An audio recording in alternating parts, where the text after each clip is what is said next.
Hi friends, welcome to my YouTube channel wish talks vlogs. ఈరోజు నేనైతే ఒక మంచి రెసిపీతో మీ ముందుకు వచ్చాను. రాయలసీమ స్పెషల్ పులగం అండ్ పల్లీ చట్నీ సింపుల్ మెథడ్లో ఈజీ ప్రాసెస్లో మీకు చూపిస్తాను. ముందుగా మనము టొమాటోస్, పచ్చిమిర్చి, ఆనియన్స్ కట్ చేసుకొని పెట్టుకోవాలి. తరువాత ఒక పెనంలో తగినంత వాటర్ పోసుకొని ఇవి మూడింటిని అందులో ఉడకపెట్టుకోవాలి. ఇది ఉడికే లోపల ఒక నెక్స్ట్ ప్యాన్ తీసుకొని ప్యాన్ కొద్దిగా వేడయ్యాక పల్లీలను మంచిగా వేపుకోవాలి. అవి ఇక్కడ నేను చూపించినట్టు ఇలాగ వచ్చిన తర్వాత ఫ్లేమ్ ఆఫ్ చేసేసుకోవచ్చు. మనకు ఇవి రెండు అయితే రెడీ అయిపోయాయి కదా. అండ్ అంత లోపల మనం అంటే ఇంకా రైస్కి అయితే పెట్టుకున్నాము. ఇక్కడ ఒక టిప్, నేను ఏదైనా veg biryani or chicken biryani or pulao ఏది చేసినా కూడా ఇక్కడ రైస్ కుక్కర్లోనే మంచిగా తర్వాత పెట్టేసుకొని రైస్ కుక్కర్లో స్విచ్ ఆన్ చేసి పెట్టేస్తాను.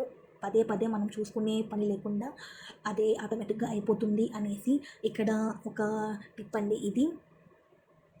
అండ్ ఇక్కడ నేను అయితే ఈ గ్లాస్ కొలతలతో ఒక 2 గ్లాసుల బియ్యం తీసుకున్నాను. అండ్ తరువాత ఇందులో హాఫ్ గ్లాస్ పైన పెసరబ్యాలు తీసుకొని మంచిగా వాష్ చేసేసుకొని ఎసురుకైతే వేసుకుంటున్నాను. ఇక్కడ ఎసురు అనేది మీరు బియ్యం తీసుకున్న దాన్ని బట్టి అండ్ మీరు తీసుకున్న క్వాంటిటీని బట్టి అండ్ బియ్యాన్ని బట్టి కూడా ఎసురు మారుతుంది కాబట్టి దానికి తగినట్టు వేసేసుకోవాలి. అండ్ తగినంత ఉప్పు వేసుకొని రైస్ కుక్కర్ గిన్నెలో ఆన్ చేసేసుకొని పెట్టేసుకున్నాను. అండ్ అంత లోపల ఇక్కడ ఇవి కూడా మంచిగా ఉడికిపోయాయి.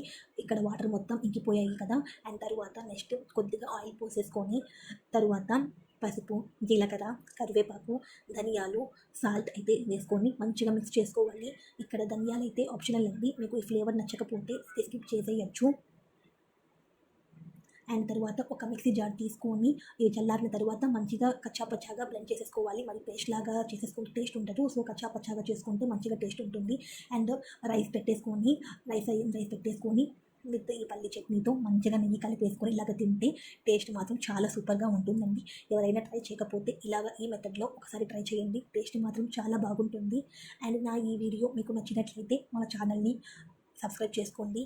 అండ్ ఈ వీడియో మరి కొంతమందికి రీచ్ అయ్యే విధంగా లైక్ చేయండి, షేర్ చేయండి. అండ్ మన ఛానల్ని సబ్స్క్రైబ్ చేసేసుకొని పక్కనున్న బెల్ ఐకాన్ని క్లిక్ చేయండి. నేను ఎప్పుడు వీడియో అప్లోడ్ చేసినా నా నోటిఫికేషన్స్ మీ దాకా వస్తాయి. అంతే అండి ఈ వీడియో. మరి నెక్స్ట్ ఇంకొక మంచి వీడియోతో మీ ముందుకు వస్తాను. అంతవరకు బాయ్ ఫ్రెండ్స్.